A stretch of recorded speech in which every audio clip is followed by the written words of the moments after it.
What's up, everybody? Welcome to another episode of MUT Tips. My name is Sean Taylor from the Made Up Theater, and I'm here to discuss our topic for today, improvising through action. So probably the biggest fear for people who just start taking improv classes is just improvising the dialogue, because making stuff up on the spot is tricky, and it's also intimidating because it's a form of public speaking, getting up on stage and speaking to a room full of people without any scripts. It's really intimidating.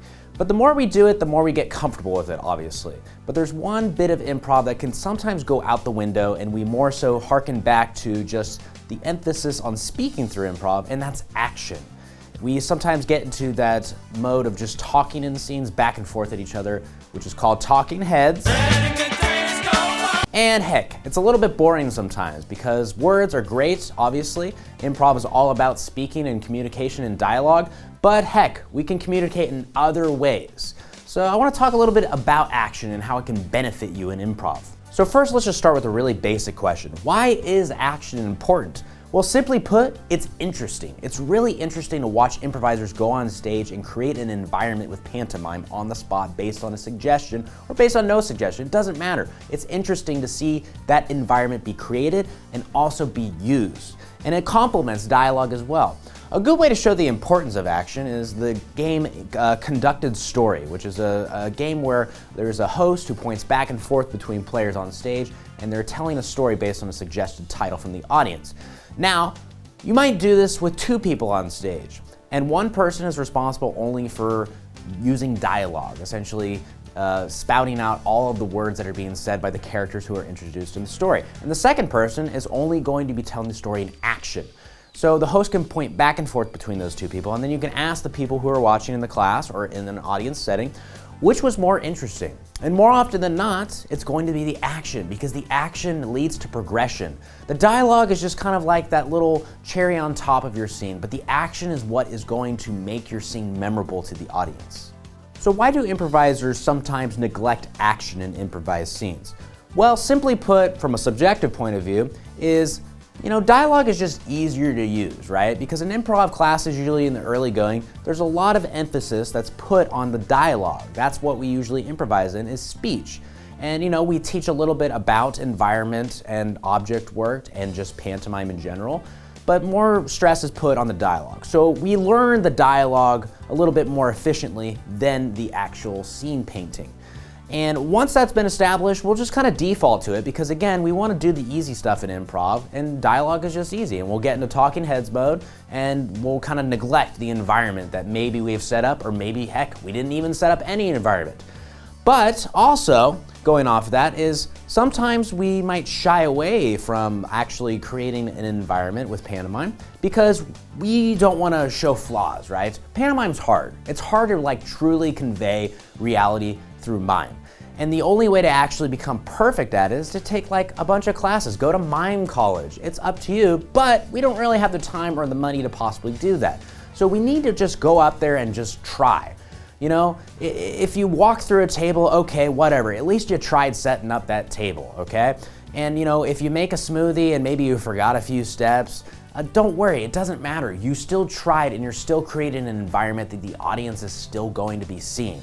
So don't worry about being a perfectionist with pantomime. If you do make mistakes, kind of notice it and try to correct it the next time. But again, improv is all about making mistakes. You need to try it and fail for you to actually become comfortable with action on stage. There's a lot of different ways why action is important in improvised scenes. As I said at the beginning of the video, it's just interesting. It's really interesting for audiences to watch an actual world be created for the first and last time ever. It's just truly it's art. It's art on stage.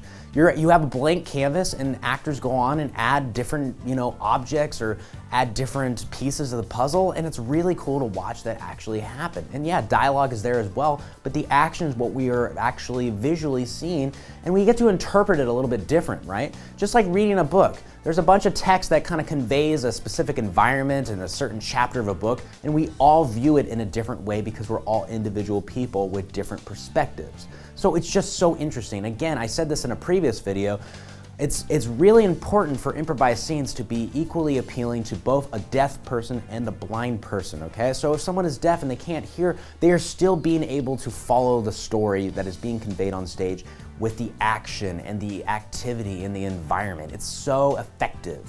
Another reason that action in the environment is really important is also because it is a prop to convey emotions through.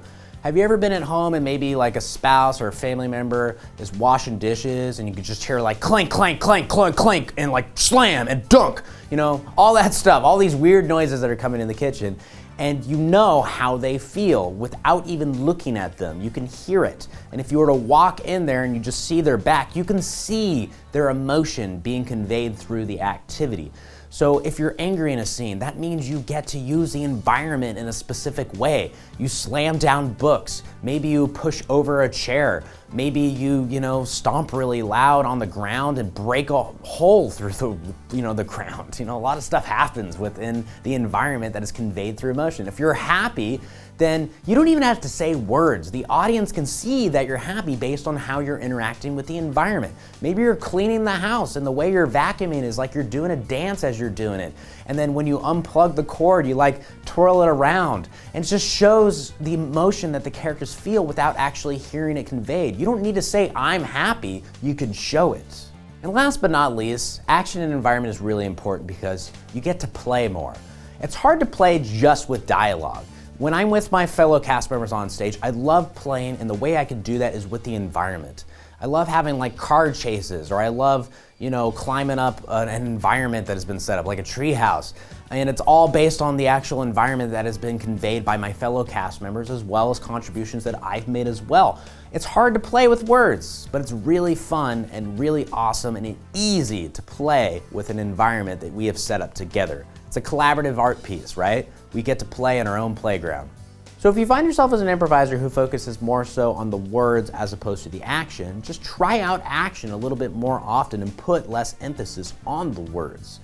So instead, maybe make some goals. Like maybe in an improvised scene, you touch 3 objects in a scene, hold 3 objects, use 3 objects. That's a good little starting off goal. You don't have to make a huge goal like, in this next scene, I'm gonna touch 10 objects and always be doing an activity the entire time. That's a big goal. Don't worry about those types of things. And heck, there's gonna be talking heads at some point during improvised scenes.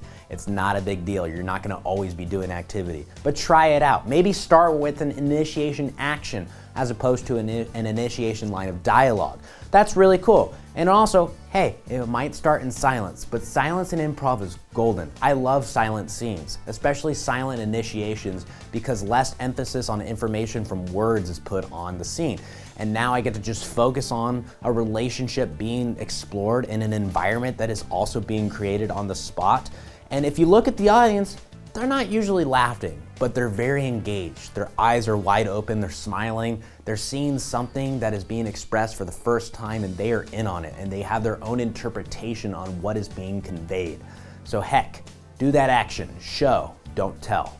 And ladies and gentlemen, that concludes this episode of MUT Tips. Thank you so much for watching. If you enjoyed the video, give it a like. Feel free to share the video, subscribe on YouTube, comment with maybe a question you would like addressed in the future, all that fun stuff. It really helps keep this video going strong. We're here every Tuesday, approximately 11 a.m. Pacific Standard Time, so check us out in a future segment of MUT Tips, everybody. You have a good day. Bye.